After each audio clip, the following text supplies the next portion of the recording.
आणि यानंतर या दसरा मेळाव्यामध्ये आपण ज्यांचे विचार ऐकण्यासाठी उत्सुक आहोत, मी पक्षप्रमुख उद्धव साहेब ठाकरे यांना विनंती करतो की त्यांनी या निष्ठावंतांच्या दसरा मेळाव्याला संबोधित करावं. अरे आवाज कुणाचा? पक्षप्रमुख उद्धव साहेब ठाकरे यांचा.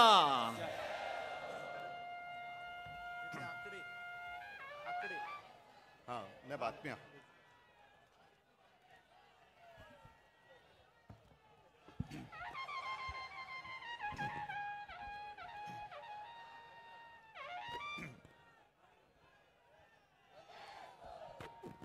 जमलेल्या माझ्या तमाम हिंदू बांधवांनो, भगिनींनो आणि मातांनो,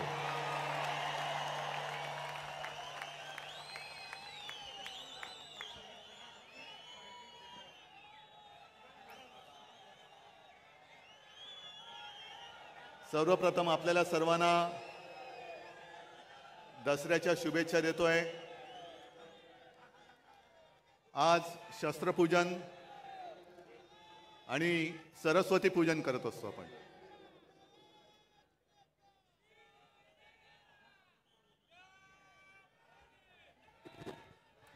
प्रत्येकाकडे वेगळी वेगळी शस्त्र असतात. कोणाकडे तलवार आहे, कोणाकडे गन आहे, कोणाकडे मशीन गन आहे, पण आमच्याकडे लढवय्या मन आहे.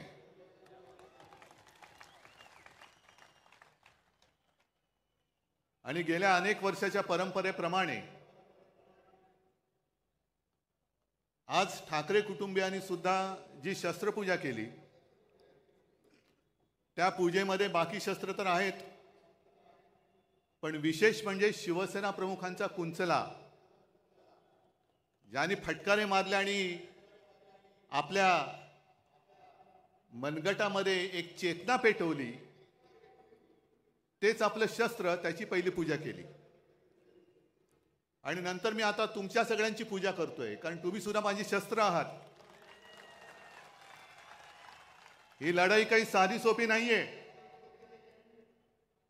एका बाजूला सगळे बलाढ्य अब्दाली सारखी माणसं, केंद्राची सत्ता, शासकीय यंत्रणा, म्हणजे तेव्हा जशा स्वाऱ्या यायच्या आणि गावाच्या गावं नेस्तनाबूत करायची, तसं यांनी सुद्धा एक मनसुबा आखला की आता उद्धव ठाकरे आणि शिवसेनेला नेस्तनाबूत करा. पण त्यांना कल्पना नाही की ही नुसती शिवसेना नाहीये, तर ही वागणूक आहे जी मला बाळासाहेबांनी दिलेली आहे. तुमचं कौतुक कसं करायचं, तुमचे ऋण कसे फेडायचे, या जन्मात तर मी फेडू शकणार नाही. तुमच्या सगळ्यांचं पाठबळ जर माझ्यासोबत राहिलं नाही किंवा नसतं, तर मी आज उभाच राहू शकलो नसतो. सगळं काही ओरबाडून घेतल्यानंतर सुद्धा तुम्ही आणि तुम्हीच आई जगदंबेसारखे माझ्या सोबत उभे राहिलात. त्याच्यामुळे मला या दिल्लीकरांची पर्वा नाहीये, तुमच्या म्हणजे त्यांच्या. येऊ देत, किती पिढ्या यायच्या तेवढे येऊ द्या, ते इथे गाडून त्यांच्या उरावरती मी भगवा फडकून दाखवेन.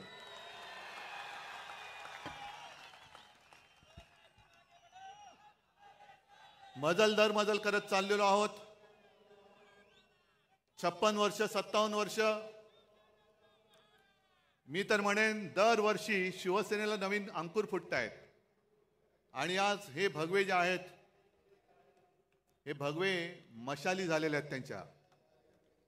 इथला प्रत्येक शिवसैनिक आजपासून शिवसेना प्रमुखांची, बाळासाहेबांची मशाल बनवून या भ्रष्टाचारी सरकारला चूड लालवाशिवाय राहणार नाही. संजय राऊतजी, आपण जे बोललात की टाटांबद्दल सांगितलं की उद्योगपती गेल्यानंतर हळहळ वाटणं हे फार हल्ली दुर्मिळ झाले. याचं कारण असं आहे की टाटांसारखे उद्योगपती हे अशी विरळे असतात.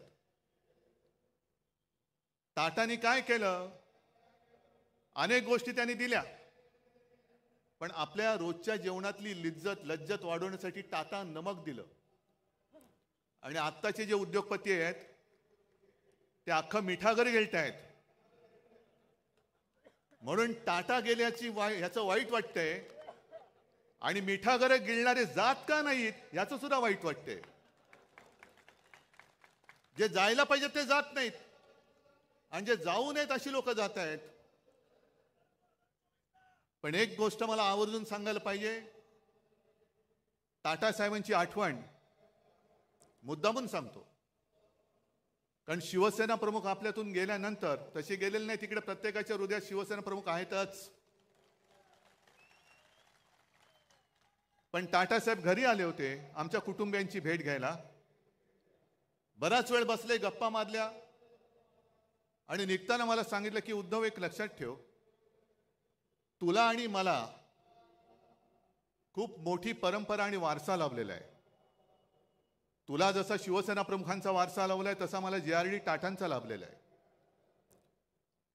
आणि JRD नंतर जेव्हा मी काम सांभाळायला सुरुवात केली त्याने माझ्यावरती हा संपूर्ण कारभार सोपवला. मी कामकाजाला सुरुवात केल्यानंतर बरेच दिवस असं व्हायचं की कोणताही निर्णय घेताना माझ्या मनात यायचं की आज JRD असते तर काय केलं असतं, आणि म्हणजे मी निर्णयच घेऊ शकत नव्हतो. आणि अचानक माझ्या लक्षात आलं की अनेक वर्ष JRDने मला काम करताना बघितले, माझी शैली बघितली, माझी पद्धत बघितली, आणि त्यांचा जेव्हा पूर्ण विश्वास माझ्यावरती बसला की माझा वारसा हा रतनच पुढे घेऊन जाऊ शकेल, तेव्हा त्यांनी माझ्या खांद्यावरती धुरा ठेवली. आणि तसंच तुझं आहे. जशी माझी निवड JRDने केली तशी तुझी निवड शिवसेना प्रमुखांनी केलेली आहे. शिवसेना प्रमुखांनी तुला बघितलेलं आहे. कठीण काळात तू काय करतोस, कसा लढतोस, तुझे निर्णय तू कसे घेतोस, हे बघितल्यानंतर जेव्हा त्यांना खात्री पटली की हा माझा वारसा पुढे समर्थपणाने घेऊन जाऊ शकेल, तेव्हाच त्यांनी तुझी निवड केलेली आहे. म्हणून तुला जे ज्या वेळेला योग्य वाटेल तेच तू कर, हेच शिवसेना प्रमुखांना अभिप्रेत आहे आणि तेच मी करतोय. मी कुठेही बाळासाहेबांचा विचार सोडलेला नाही. भाजपला लाथ घातली याचं कारण त्यांचं हिंदुत्व आहे, गोमूत्रधारी बुरसटलेले हिंदुत्व आहे, म्हणून मी त्यांना लाथ घातली. आणि आज या परत लोकशाहीच्या युद्धाला सुरू करताना मी तुम्हाला जाहीर प्रश्न विचारतो, मी घेतलेला निर्णय योग्य आहे का अयोग्य आहे? जे मी त्यांच्याशी लढतोय हे बरोबर आहे का चूक आहे? बरोबर आहे ना? मग जा त्या मिंद्यांना सांगा की तुझा विचार हा बाळासाहेबांचा विचार नाही. आज त्यांनी जी काय एक जाहिरात केलेली आहे, हिंदुत्व आमचा श्वास, मराठी आमचा प्राण, पण पुढच्या दोन ओळी राहिल्या, हिंदुत्व आमचा श्वास, मराठी आमचा प्राण, अदानी आमची जान आणि आम्ही शेठजींचे श्वान.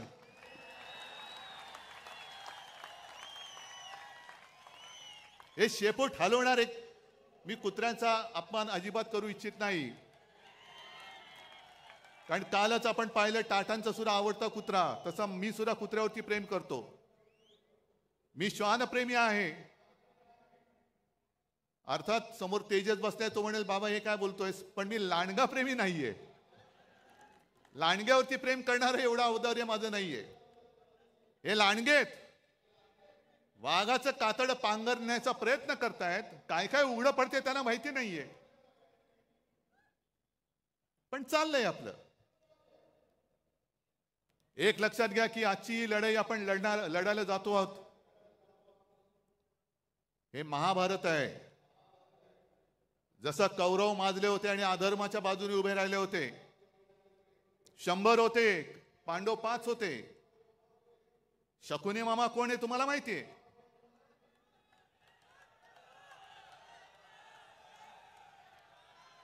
पण कौरवांची जी मस्ती होती की तुम्हाला आम्ही सुईच्या अग्रावर मावेल एवढी सुद्धा जमीन देणार नाही, तीच वृत्ती या भाजपची आहे.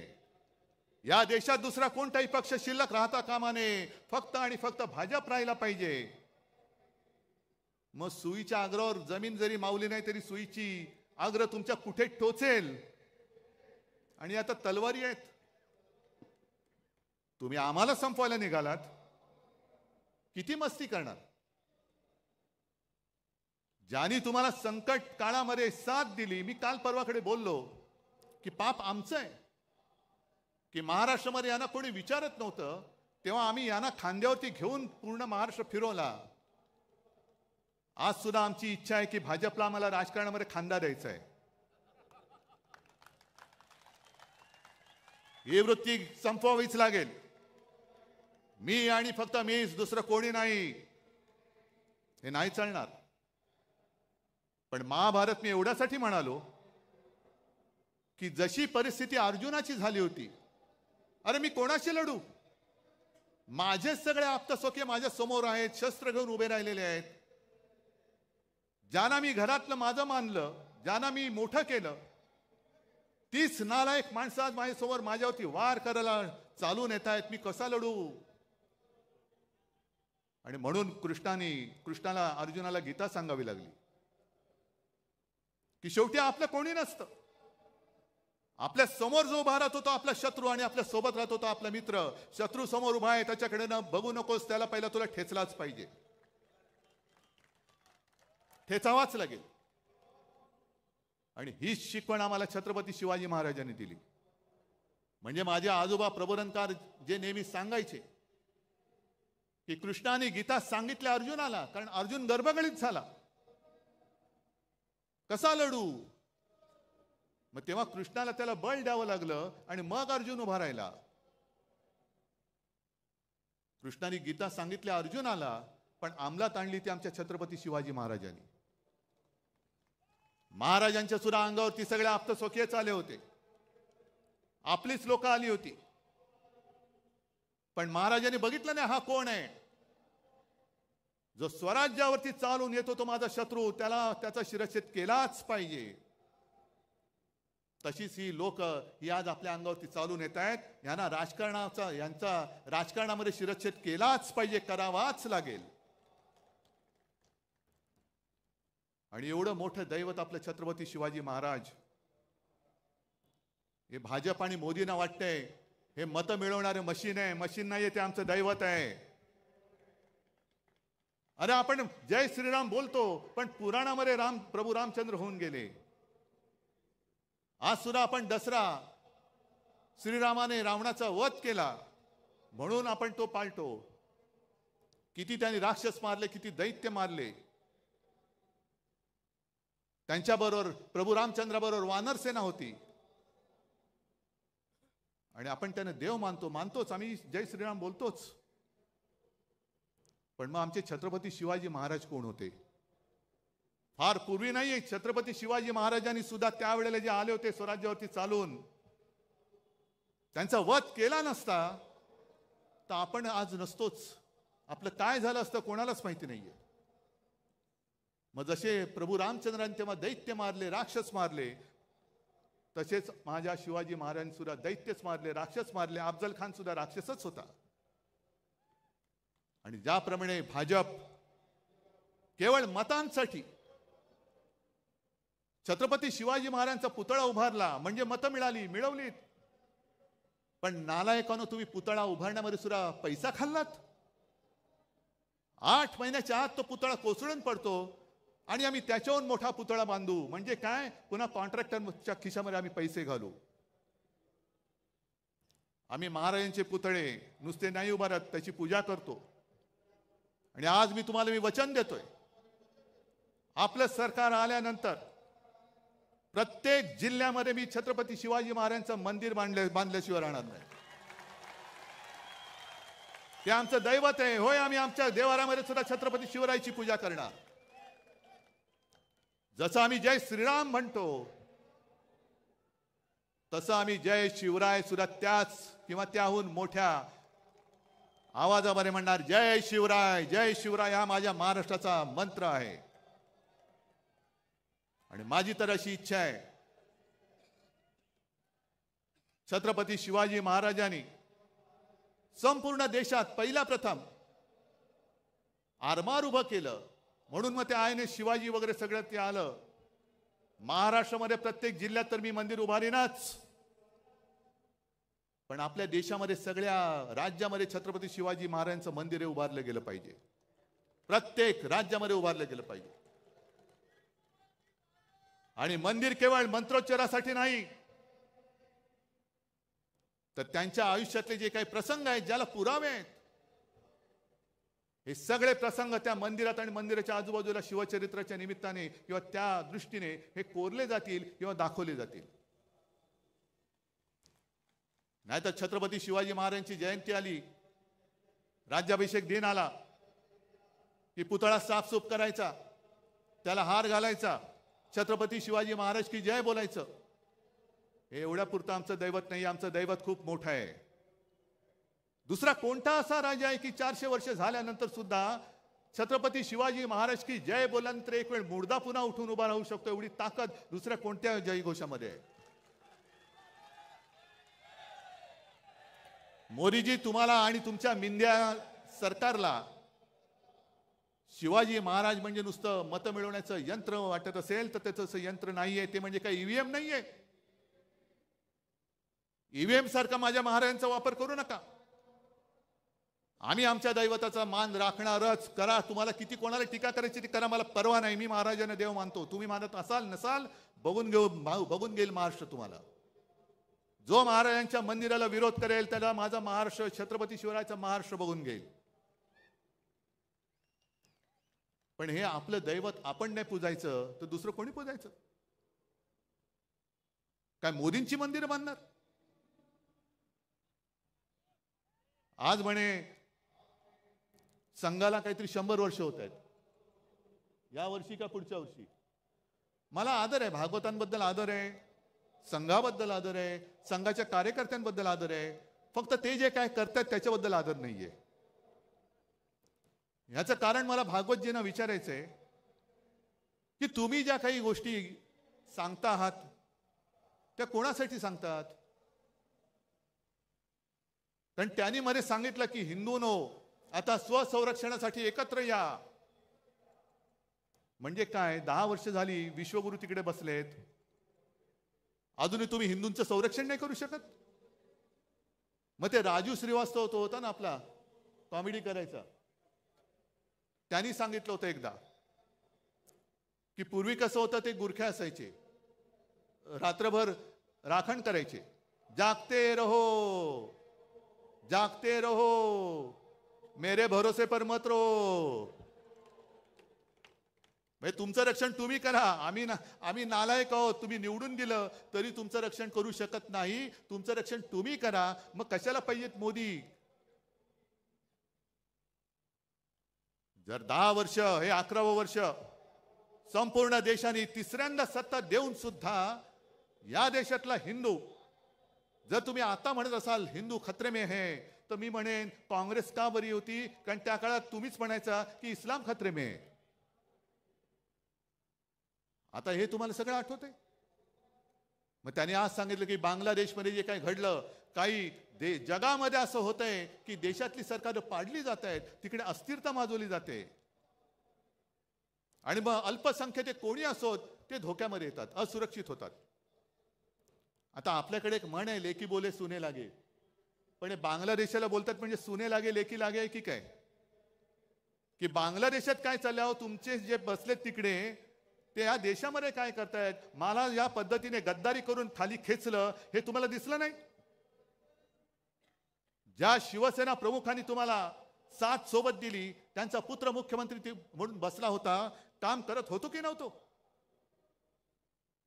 आणि एवढं करून सुद्धा गद्दारी करून तुमच्याच ह्या शकुनी मामाने आमचं सरकार खेचलं आणि गद्दारांना उरावर घेऊन राज्य करताय. मग RSS ला मला विचारायचे की 100 वर्ष झाले, घ्या चिंतन शिबिर घ्या. आणि 100 वर्ष तुम्ही का घालवलीत? का कष्ट केले? का मेहनत केली? का पिढ्या बर्बाद केल्या? आत्ताची जी काय भाजप आहे, ही भाजपा तुम्हाला मंजूर आहे? आम्हाला तर मंजूर नाहीये. कारण पूर्वीचा जो भाजप होता अटलजी आणि अडवाणीजींचा, तो एक कसा एक वेगळा होता, भगव्याला मानणारा होता.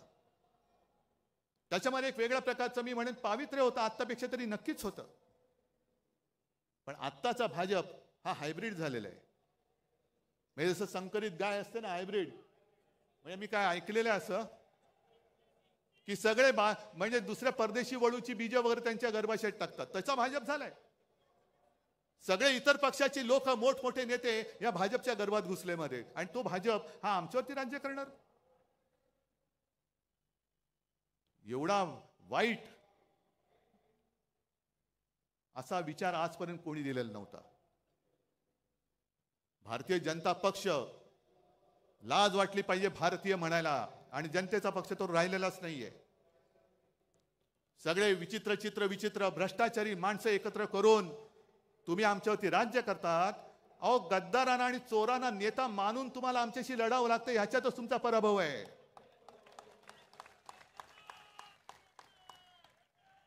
चोरांना डोक्यावर बसवत आहे, गद्दारांना डोक्यावर बसवत आहे, आणि किती खाताय, किती भ्रष्टाचार करताय. बरं, हिंदुत्व म्हणजे नेमकं आहे तरी काय? मी हा प्रश्न तुम्हाला प्रत्येक दसरा मेळाव्यामध्ये विचारणार आहे. मरे गाईला राज्यमातेचा दर्जा दिला, चांगली गोष्ट आहे. एक देशी प्रजाती म्हणून गाई वाचवलीच पाहिजे. आपली जी देशी गाय आहे ती एक प्राणी म्हणून, प्रजाती म्हणून ती वाचवलीच पाहिजे. पण मला आता प्रश्न असा पडलाय की गाय ही राज्यमाता झाली असेल, मराठी अभिजात भाषा झाली, मग राज्याची राज्यभाषा कोणती? कारण राज्यमाता गाय. मग गायीचं हंबरणं ही आपली राज्यभाषा होणार का?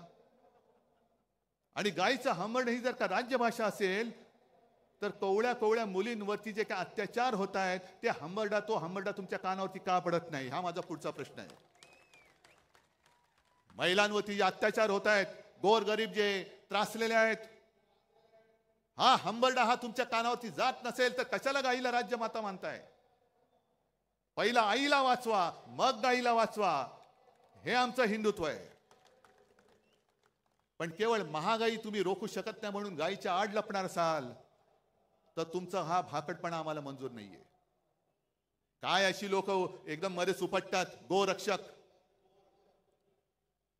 गेल्या काही दिवसांपूर्वी मला वाटतं हरियाणा का कुठल्या एका राज्यात एका 22-23 वर्षाच्या कवळ्या मुलाचा पाठलाग करून गोळ्या घालून खून केला. का? तो कवळा मुलगा त्याच्या मित्रांसोबत फिरायला रात्री फिरत होता. हे तथाकथित गोरक्षक यांनी त्यांचा पाठलाग केला. त्याला काय वाटलं, त्यांनी पण गाडी पळवली, ह्यांनी पण गाडी पळवली.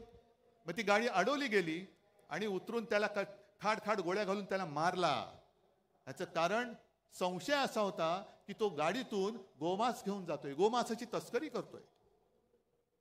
निघाला कोण? आर्यन मिश्रा. काय कुठे बातमी आली दुसऱ्या दिवशी? नाही, कारण मारला गेला हिंदू. पण हाच जर का आर्यन खान असता, आणखीन कोणतरी आर्यन शेख असता तर काय आगडो मुसळला असता. हिंदुत्व खतरे में, हिंदुत्व खतरे में. जर गोमांसाची तस्करी केली म्हणून तुम्ही आर्यन मिश्राला मारला असाल तर मग किरण रिजिजू जे बोलले स्वतः की मी गोमांस खातो, बीफ खातो, काय माझं वाकडं करायचं तर करा, काय केलं का त्यांना काय तुम्ही करत नाही, गोळ्या घाला, असं माझं म्हणणं नाहीये. पण हा दुतोंडीपणा का करतात? कवळी मुलं तुम्ही मारतात, गोळ्या घालून मारता, आणि जे बीफ खातो तुम्हाला काय उखडायचं ते उखडा म्हणणारे त्यांना मोदीजी तुम्ही तुमच्या कॅबिनेटमध्ये बाजूला मांडी लावून बसवता. हे हिंदुत्व मला मान्य नाही, हे थोतांड मला मान्य नाहीये. आणि म्हणून मी लढतो यात बेगडे हिंदुत्ववाद्यांशी. नव हिंदुत्ववादी जे म्हणतात बेगडे हिंदुत्ववादी, म्हणून मी लढतोय त्यांच्याशी. एक तर संपूर्णपणे तुम्ही देशाची विल्हेवाट लावलेली आहात. हिंदू मुसलमान असा तर झगडा लावलेलाच आहात. हिंदूंमध्ये पुन्हा भेदभाव करतायत. महाराष्ट्रामध्ये आल्यानंतर हिंदूमध्ये पुन्हा मराठी अमराठी करतायत. मराठी माणसामध्ये पुन्हा जातीपातीमध्ये भांडणं लावतायत. याला आरक्षण देऊ, त्याला आरक्षण देऊ. अहो, तुमच्यात जर का धमक असेल तर आजपर्यंत तुम्ही आरक्षण देऊन दाखवायला पाहिजे होतं. मग ते मराठ्यांचं आरक्षण असेल, धनगरांचं आरक्षण असेल, ओबीसींचं आरक्षण कायम ठेवण्याचा प्रश्न असेल, आदिवासींचं आरक्षण कायम ठेवण्याचा प्रश्न असेल, हे आजपर्यंत तुम्ही करून का दाखवलं नाहीत?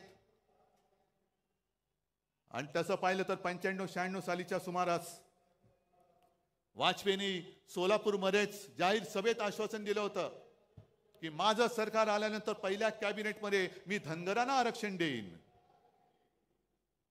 वाजपेयीजी जाऊन आज इतके वर्ष झाले, अजूनही धनगर तसेच लढतायत. मराठा माझा तसाच लढतोय. आदिवासी भयभीत झालेले आहेत, ओबीसी भयभीत झालेले आहेत. का तुम्ही हे पाप करतात? का जातीपातीमध्ये भांडणं लावतात? आणि हेच ते शिवतीर्थ आहे जिथून शिवसेना प्रमुखांनी सांगितलं होतं, मराठा मराठेतर, ब्राह्मण ब्राह्मणेतर, 96 कोळी 92 कोळी, स्पृश्य अस्पृश्य, घाटी कोकणी, हे सर्व भेदाभेद गाडून मराठी माणसाची भक्कम एकजूट बांधा. ती मराठी माणसाची एकजूट बांधली गेली नसती, शिवसेना उभी राहिली नसती. आणि हिंदुत्वाचे रखवाले म्हणून जेव्हा भाजपवाले शेपटे घालून बिळात बसले होते, तेव्हा जर काही मराठी माणसाची ताकद हिंदू म्हणून उभी राहिली नसती, तर मोदीजी तुम्ही आज दिल्लीमध्ये दिसला नसतात. ही माझ्या महाराष्ट्राची मराठी माणसाची ताकद आहे. ज्याला तुम्ही चिरडायला निघालात, काय आम्ही काय गुन्हा काय केला होता आणि काय पाप केलं होतं? आज सुद्धा अमित शहा जे बोलतात, किती माणसं निर्लज्ज असावीत, माणसाने किती निर्लज्ज असावं. एक 2-4 दिवसापूर्वी आले होते आणि त्यांनी सांगितलं की या वेळेला महायुती, पण 2029ला 100% म्हणजे यांची एक्सपायरी डेट आज लिहून ठेवलेली आहे. अहो अमितजी, एक तर पहिलं तुमचा भाजपा सांभाळा. कारण 10-12 दिवसापूर्वी मी नागपूरला गेलो होतो. आपण बाबा शहरी बाबू आहोत. मी शेतकऱ्यांचं कर्जमुक्त जरूर केलं, माझं कर्तव्य म्हणून केलं. गोरगरिबांना 10 रुपयामध्ये शिवभोजन दिलं, जरूर दिलं, माझं कर्तव्य म्हणून दिलं. कोरोनामध्ये सुद्धा मी काम जे केलं तुमच्या सगळ्यांच्या आशीर्वादाने, माझं कर्तव्य म्हणून केलं.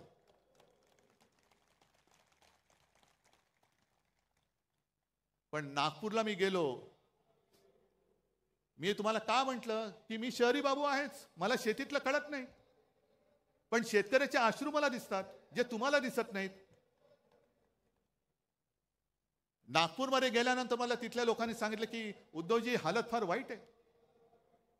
सोयाबीनला भाव नाही, कापसाला भाव नाही, गेल्या वर्षीचा पीक विमा अजून मिळालेला नाहीये, बँका कर्ज देत नाहीयेत, आणि त्याच्यामध्ये काय काय वेळेला नैसर्गिक आपत्ती येते. संत्र्यावरती म्हणतो एक डिंक्या रोग येतो. म्हटलं डिंक्या रोग म्हणजे काय? नाही, तो खोडावरती येतो किडा, खोड किडा, आणि तो खोड पकडून टाकतो. आणि दुसरा गुलाबा आपलं कापसावरती येतो, कापसाच्या बोंडावरती येते ती गुलाबी अळी. आता ती अळी जॅकेट घालते की नाही मला माहित नाही, पण तिला गुलाबी बोंड अळी असं म्हणतात. अमित शहाजी, तुमच्या भाजपच्या झाडाला दाढीवाला खोडकिडा लागलाय आणि तुमच्या बोंडावरती गुलाबी जॅकेटवाली अळी पडली, ती बघा.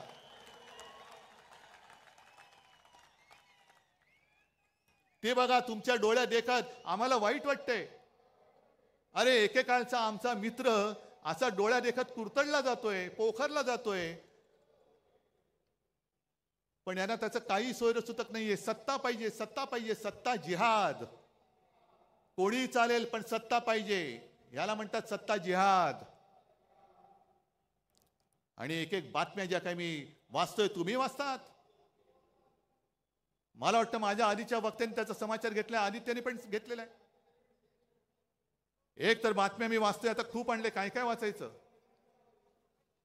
हे बघा, 225 कोटींच्या थकीत देण्यांमुळे पालिकेचा मोडला आर्थिक कणा. हे कुठला? भिवंडी पाणी वीज बिल थकले, कर्मचारी ठेकेदारांची देणी तुंबली, म्हणजे भिवंडीची कथा. आणि बाजूला बातमी, नव्या मुंबई विमानतळावरती सुखोई विमान उतरले. ते सुखोई नव्हतंच, दुसरं होतं. म्हणजे हा सगळा जो काही धूळफेकीचा कारभार चाललेला आहे, त्याच्यानंतर हे दुसरं आहे.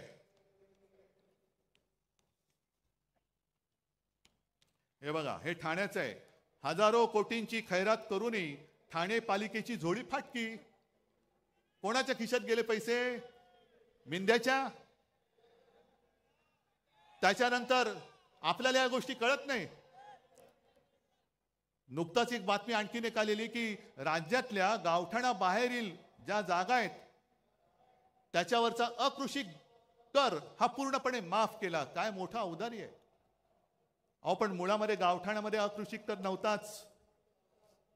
गावठाणा शब्द वापरल्यामुळे आपल्याला असं वाटतं कुठेतरी खेडोपाडी हा कर होता आणि तो रद्द केला. तसा नाही. हा कर रद्द झाला तो आपल्या शहरांमधला झालेला आहे. शहरामधला कर इकडे मोठमोठे उभे राहतात टॉवर्स, हे कोण बांधतंय? हजारो कोटींचा महसूल बुडवून तुम्ही तुमच्या मित्रांसाठी हा कृषी कर रद्द केलेला आहात. थोडे दिवस थांबा जरा, 1-2 महिने थांबा. आमचं सरकार येतंय. आणि ही जी काय तुमची मस्ती आहे ना, 11 दिवसात तब्बल 1600 शासन निर्णय जारी.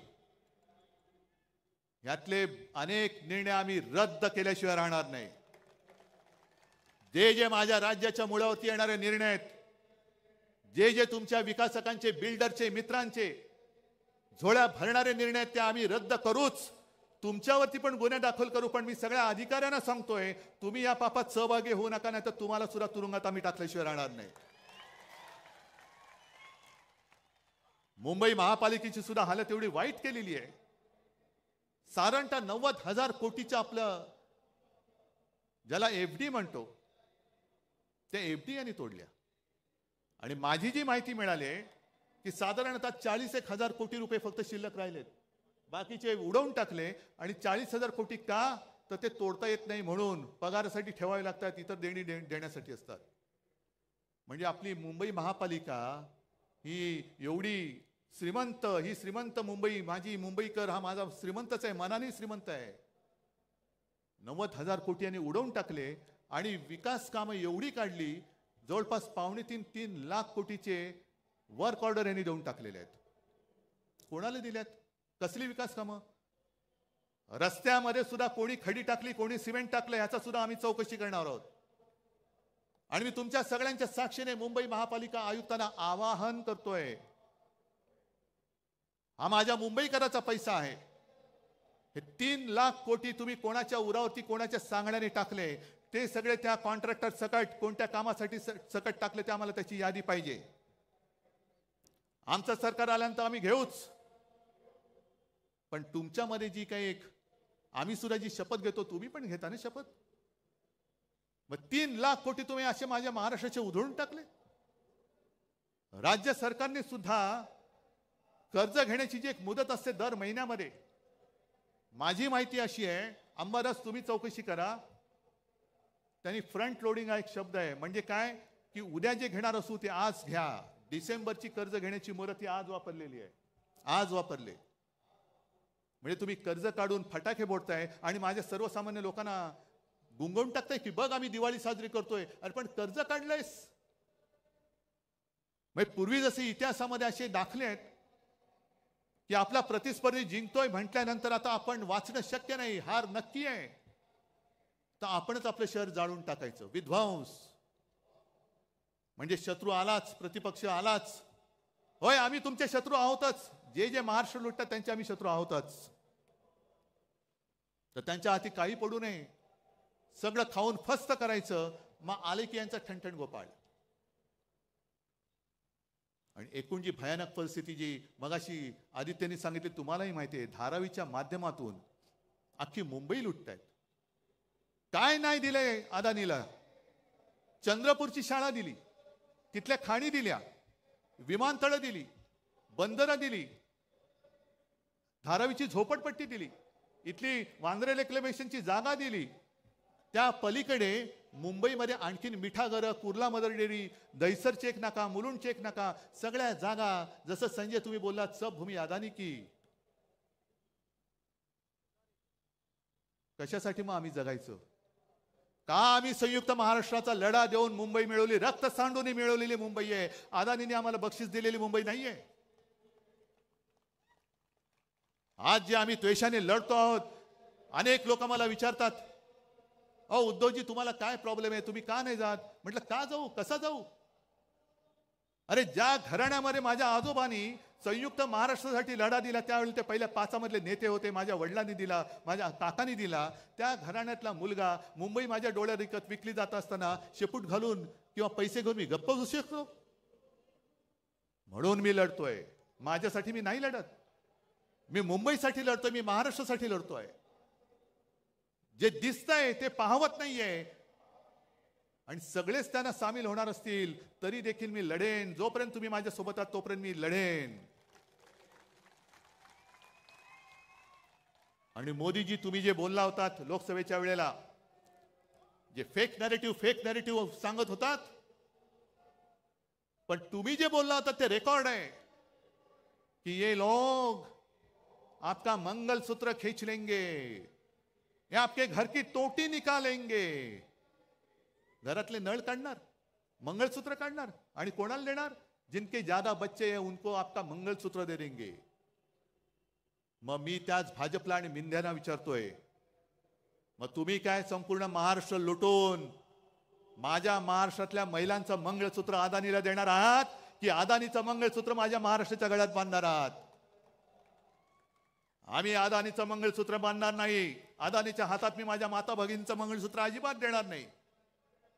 अदानी कोणी माझे शत्रू नाही आहेत,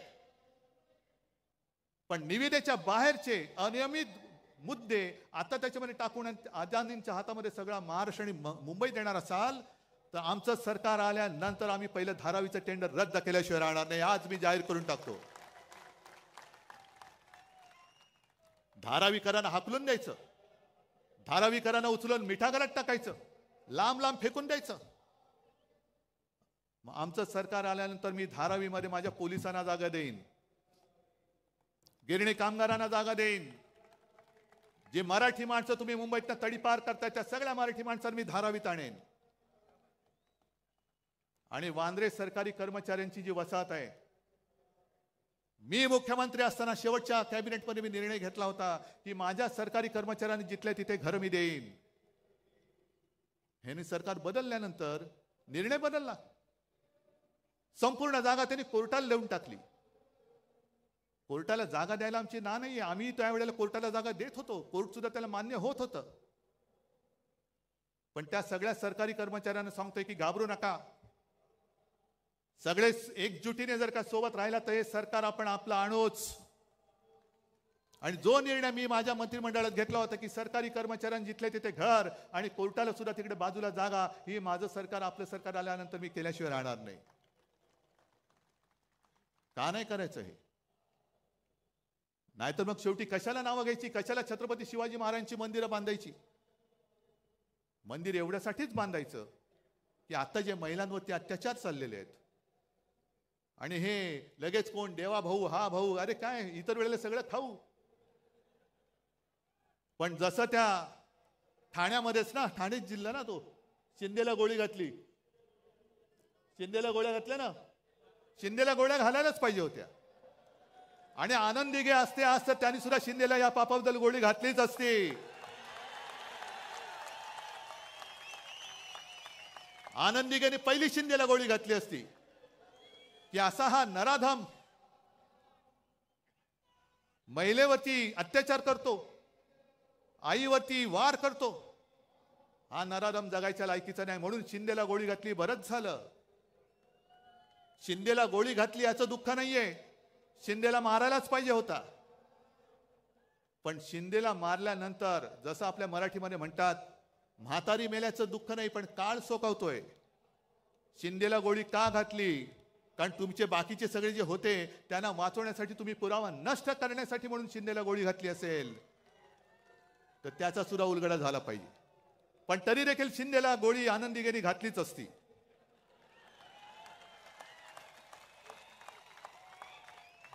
असे हे महिलांवरती अत्याचार करणारे शिंदे जगायच्या लायकीचेच नाहीयेत. आणि एकूण सगळा जर का आपण आढावा घेतला, रोज उठून बघतोय माझा महाराष्ट्र लुटला जातोय, लुटला जातोय, लुटला जातोय. काय त्यावेळेला निर्मला सीतारामन बाई बोलल्या होती की देश में अब 4 जाती है, एक गरीब, युवक, महिला आणि काय शेतकरी. आणखीन काय? कोणासाठी तुम्ही काम केले ते पहिले सांगा. आज संपूर्ण राज्याची तिजोरी खाली केली, महापालिकेची तिजोरी खाली केली, पण एक तरी माणूस मला दाखवा तुमच्या मित्रांखेरीज की जो समाधानी आहे. आज तुम्ही समाधानी? आणि म्हणून ही निवडणूक केवळ उद्धव ठाकरेची नाहीये. जे चंद्रचूड बोलले की मला निवृत्तीनंतर इतिहासात माझी काय म्हणून दखल घेतली जाईल, चंद्रचूड साहेब अजूनही वेळ गेलेली नाही. जर तुम्हाला इतिहासामध्ये तुमचं नाव अभिमानाने घ्यावं असं वाटत असेल तर आज ती वेळ आहे. लोकशाही वाचवा, लोकशाही वाचवा, लोकशाही वाचवा. तारखा मागून तारीख आणि बाहेर भाषण देऊ नका. निर्णय घ्या, निर्णय घ्या. भाषणाने निर्णय मिळत नसतो. जे तुम्ही बाहेर बोलताय तेच तुम्ही आतमध्ये द्या. तोच निर्णय आम्हाला पाहिजे.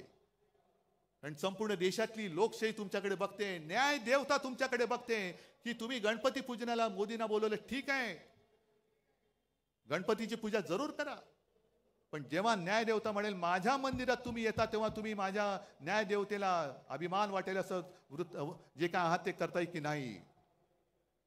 झाले नाही तर आता या 21 तारखेला का 8 नोव्हेंबरला ते रिटायर होणार. म्हणजे अख्ख्या जगातली अशी एक विचित्र केस आहे की 3 सरन्यायाधीश त्यांची कारकीर्द संपून गेले, पण ज्या लोकशाहीमुळे ते सरन्यायाधीश झाले त्या लोकशाहीला ते न्याय देऊ शकले नाहीत. ही लोकशाहीची थट्टा आहे. न्याय मंदिर सर्वोच्च आहे, पण त्याच्याही पेक्षा मोठं माझं या लोकांचं मंदिर आहे. हे माझं न्यायालय आणि या न्यायालयात मी आलेलो आहे.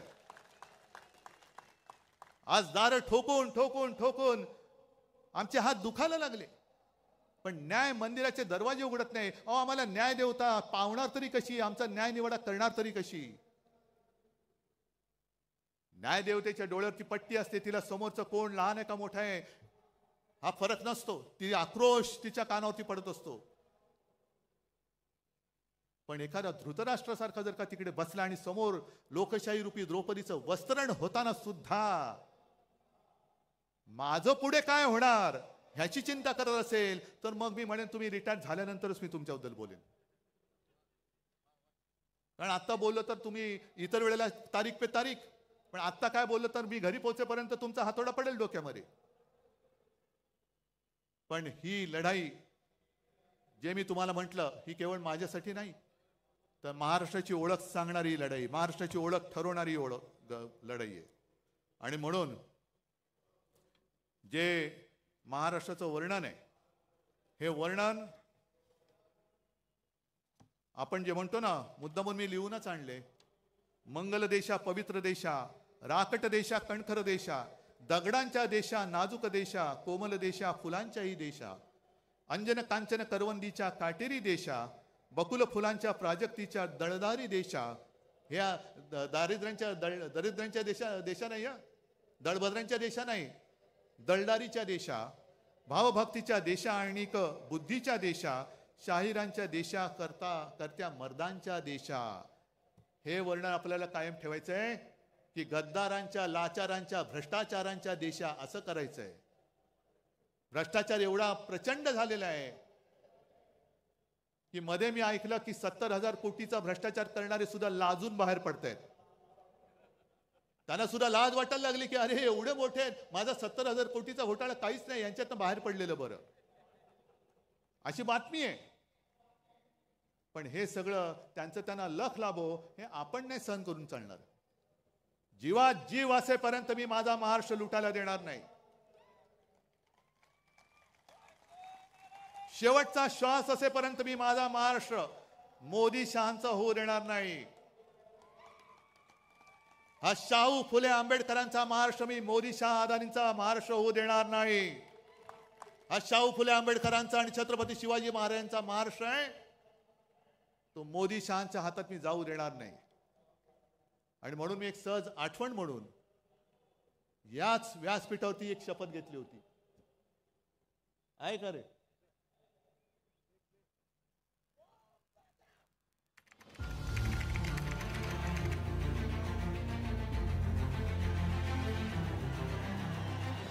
छत्रपती शिवाजी महाराजांना वंदन करून आणि माझ्या आई वडिलांचे स्मरण करून मी उद्धव बाळासाहेब ठाकरे ईश्वर साक्ष शपथ घेतो की कायद्याद्वारे स्थापित झाले आहे अशा भारतीय संविधानाबद्दल मी खरी श्रद्धा व निष्ठा बाळगेन. मी भारताची सार्वभौमता व एकात्मता उन्नत राखीन. मी महाराष्ट्र राज्याचा मुख्यमंत्री म्हणून माझी कामे निष्ठापूर्वक व शुद्ध बुद्धीने पार पाडेन आणि संविधान व कायदा यानुसार सर्व तऱ्हेच्या लोकांना मी निर्भयपणे व निस्पृहपणे तसेच कोणाच्याही विषयी ममत्वभाव किंवा आकस न बाळगता न्याय वागणूक देईन. मी उद्धव बाळासाहेब ठाकरे ईश्वर साक्ष शपथ घेतो की महाराष्ट्र राज्याचा मुख्यमंत्री म्हणून माझ्या विचारार्थ आणली जाईल किंवा मला ज्ञात होईल अशी कोणतीही बाब असा मुख्यमंत्री म्हणून माझी कामे यथायोग्य पार पाडण्यासाठी आवश्यक असेल ते खेरीज करून एरवी मी कोणत्याही व्यक्तीला किंवा व्यक्तींना प्रत्यक्षपणे व अप्रत्यक्षपणे कळवणार नाही किंवा त्यांच्याकडे उघड करणार नाही.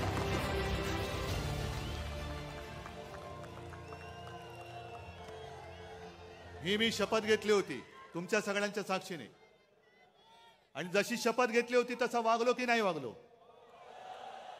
आज तर माझ्याकडे काही नाहीये, पक्ष नाही, चिन्ह नाही. अगदी निर्लज्जपणाने वडील सुद्धा चोरलेत कारण स्वतःमध्ये धमक नाही. पण आज काही नसताना तुम्हाला सोबत घेऊन मी शपथ घेतोय. तुम्ही सुद्धा माझ्यावर शपथ घ्या. आहे तयारी? ठीक आहे, मग घ्या शपथ. मी एक स्वाभिमानी महाराष्ट्र प्रेमी म्हणून शपथ घेतो की 106 हुतात्म्यांच्या बलिदानातून मिळालेला महाराष्ट्र मी लुटारू आणि दरोडेखोरांच्या हाती जाऊ देणार नाही. मी शपथ घेतो की छत्रपती शिवराय व हिंदू हृदय सम्राट शिवसेना प्रमुख बाळासाहेब ठाकरे यांनी मराठी माणसांची भक्कम एकजूट उभी केली ती मी अभेद्य ठेवेन. मी शपथ घेतो की महाराष्ट्रात अंधकार घडवणाऱ्या दिल्लीतील शहायांना रोखण्यासाठी मी हिंदू हृदय सम्राट शिवसेना प्रमुख बाळासाहेब ठाकरे यांची मशाल बनून लढत राहीन. मी शपथ घेतो की हिंदू हृदय सम्राट शिवसेना प्रमुख बाळासाहेब ठाकरे यांना अभिप्रेत असलेली शिवशाही महाराष्ट्रात आणण्यासाठी मी हीच मशाल धगधगत ठेवेन. जय हिंद, जय महाराष्ट्र.